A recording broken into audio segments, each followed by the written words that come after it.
بسم اللہ الرحمن الرحیم۔ دوستان محترم، آج ہم امام کے پیچھے بلند آواز سے آمین کہنے پر حضور نبی اکرم صلی اللہ علیہ وآلہ وسلم کی کچھ احادیث آپ کے گوش گزار کریں گے۔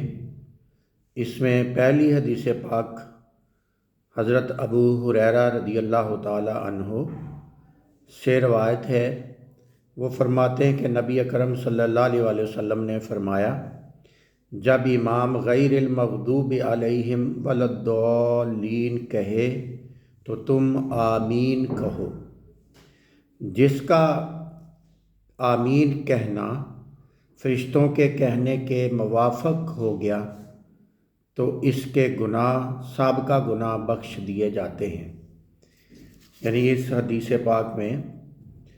امام کے پیچھے نماز پڑھتے ہوئے یا بغیر امام کے نماز پڑھتے ہوئے آمین کہنے کی فضیلت بیان کی گئی ہے، اور اس کو تشبیہ دی گئی ہے فرشتوں کے ساتھ کہ فرشتے بھی آمین کہتے ہیں جب نماز پڑھی جاتی ہے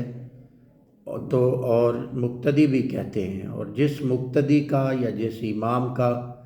آمین کہنا فرشتوں کے ساتھ مل گیا، ان کی آواز، ان کی صوت مل گئی، تو اللہ رب العزت اس کے ان سب کے گناہوں کو معاف فرما دیتا ہے۔ دوسری حدیث پاک ہے، یہ جو میں نے پڑھی ہے یہ مسلم شریف کی اور بخاری شریف کی متفق علیہ حدیث ہے۔ دوسری حدیث پاک ہے، حضرت ابو ہریرہ رضی اللہ تعالیٰ عنہ ہی بیان فرماتے ہیں کہ رسول اللہ صلی اللہ علیہ وآلہ وسلم ہمیں تعلیم دیتے تھے کہ امام پر سبقت نہ کرو۔ جب امام تکبیر کہے تو تم تکبیر کہو، اور جب وہ ولا الضالین کہے تو تم آمین کہو، اور جب وہ رکوع کرے تو تم رکوع کرو، اور جب وہ سمع اللہ لمن حمدہ کہے تو تم اللہم ربنا لک الحمد کہو۔ اگلی حدیث پاک ہے، یہ بھی حضرت ابو ہریرہ رضی اللہ تعالیٰ عنہ سے ہی مروی ہے کہ فرماتے ہیں رسول اللہ صلی اللہ علیہ وآلہ وسلم نے فرمایا کہ جب امام غیر المغضوب علیہم ولا الضالین کہے اور اس کے پیچھے مقتدی آمین کہیں، اور آمین پڑھنے والوں کا قول فرشتوں کے قول کے موافق ہو جائے تو نمازی کے پچھلے گناہ، تمام گناہ معاف کر دیے جاتے ہیں۔ یہ مسلم شریف کی حدیث پاک ہے۔ اور اگلی حدیث پاک میں ہے کہ حضرت ابو ہریرہ رضی اللہ تعالیٰ عنہ بیان کرتے ہیں کہ نبی اکرم صلی اللہ علیہ وآلہ وسلم نے فرمایا، جب امام غیر المغضوب علیہم ولا الضالین کہے تو تم آمین کہو۔ بے شک فرشتے بھی آمین کہتے ہیں اور امام بھی آمین کہتا ہے، تو جس کی آمین فرشتوں کی آمین کے ساتھ مل جائے اس کے گناہ، سابقہ گناہ بخش دیے جاتے ہیں۔ اگلی حدیث پاک ہے، حضرت وائل بن حجر، یہ صحابی ہیں، بڑے جید صحابہ میں سے ہیں اور جید راویین میں سے ہیں۔ وہ فرماتے ہیں کہ نبی اکرم صلی اللہ علیہ وآلہ وسلم نے فرمایا، غیر المغضوب علیہم ولا الضالین پڑھا تو کہا آمین، اور آپ نے آمین کی آواز کو پست رکھا۔ ھذا حدیث صحیح، ابو موسیٰ فرماتے ہیں کہ ھذا حدیث صحیح، یہ حدیث صحیح ہے، اور اس حدیث کو روایت کیا ہے ترمذی نے، امام احمد نے اور حاکم نے، امام حاکم نے۔ یہ تین کتب کے اندر یہ حدیث آئی ہے، اور اس حدیث کا مطلب یہ ہے کہ آقا کائنات صلی اللہ علیہ وآلہ وسلم نے، وائل بن حجر فرماتے ہیں کہ ہم نے حضور کے پیچھے نماز پڑھی تو تاجدار کائنات صلی اللہ علیہ وآلہ وسلم نے غیر المغضوب علیہم ولا الضالین فرمایا، اور اس کے بعد آمین کہا، اور آپ نے آمین آہستہ سے کہا، بلند آواز سے نہیں کہا، پست آواز کے ساتھ کہا۔ اور دوسری اگلی حدیث پاک ہے، دوسری اس کو طبرانی میں یہ حدیث پاک ہے، اور حضرت ابو وائل بیان کرتے ہیں کہ حضرت علی اور عبداللہ بن مسعود رضی اللہ تعالی عنہ تسمیہ یعنی بسم اللہ الرحمن الرحیم،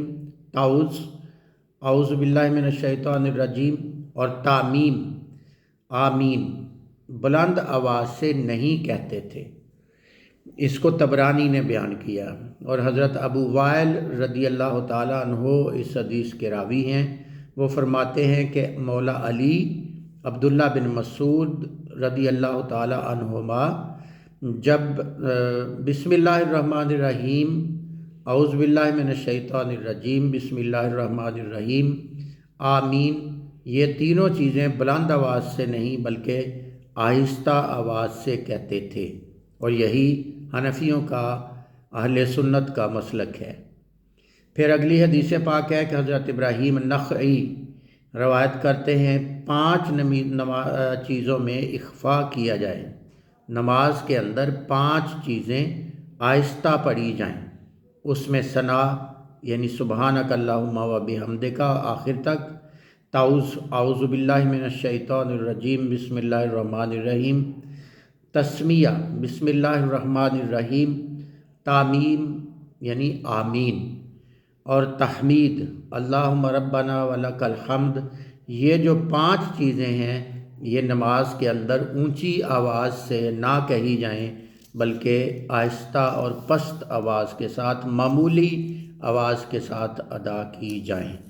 اور اس حدیث کو بیان کرنے والے ہیں رواہ عبد الرزاق،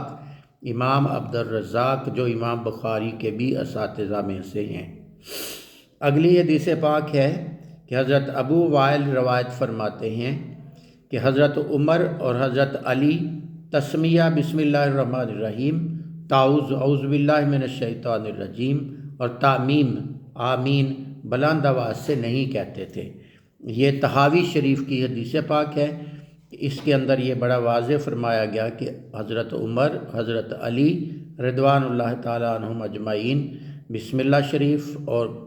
اعوذ باللہ من الشیطان الرجیم اور تعمیم یعنی آمین یہ بلند آواز سے نہیں آہستہ آواز سے فرماتے تھے۔ اور آخری حدیث پاک جو میں اس حوالے سے عرض کرنا چاہتا ہوں، امام ابراہیم روایت کرتے ہیں کہ حضرت عمر نے فرمایا 4 چیزوں کو امام سے آہستہ کہا جائے، تعوذ یعنی اعوذ باللہ من الشیطان الرجیم، بسم اللہ الرحمن الرحیم تسمیہ، اور تعمیم آمین، اور تحمید اللہم ربنا لک الحمد۔ یہ جو 4 چیزیں ہیں یہ آہستہ آواز سے کہی جائیں، یہ بلند آواز سے نہ کہی جائیں۔ تو یہ 5، 6، 7، 8 احادیث میں نے آپ کے گوش گزار کی، جس میں آمین کہنے کی فضیلت بھی آقا کائنات صلی اللہ علیہ وسلم نے بیان کی، اور باقی احادیث کے اندر یہ بھی بڑا واضح ہو گیا کہ حضرت عمر فاروق، حضرت علی المرتضیٰ، حضرت عبداللہ بن مسعود رضی اللہ تعالیٰ عنہ اور دیگر صحابہ اکرام رضوان اللہ تعالیٰ عنہم اجمعین آمین بلند آواز سے امام کے پیچھے نہیں فرماتے تھے بلکہ آہستہ آواز کے ساتھ کہتے تھے۔ اور حدیث پاک میں جو ہے کہ آمین کی آواز فرشتوں کے ساتھ مل جائے تو فرشتوں کی آواز کسی کو سنائی نہیں دیتی، آہستہ ہوتی ہے، اس لیے آہستہ سے جن کی آواز فرشتوں کے ساتھ مل جائے اللہ پاک اس کے سابقہ گناہوں کو معاف فرما دیتا ہے۔ اللہ پاک ہمیں، اور یہی اہل سنت والجماعت کا، حنفیوں کا، احناف کا مکتبہ فکر ہے، اور یہی ان کا نظریہ اور اس حوالے سے سوچ ہے۔ اللہ پاک ہماری حاضری کو، اللہ پاک ہمارے دین کی خدمات کو اپنی بارگاہ میں قبول فرمائے، اور ہمیں اخلاص نیت کے ساتھ اس کام کو کرنے کی توفیق عطا فرمائے۔ السلام علیکم ورحمۃ اللہ وبرکاتہ۔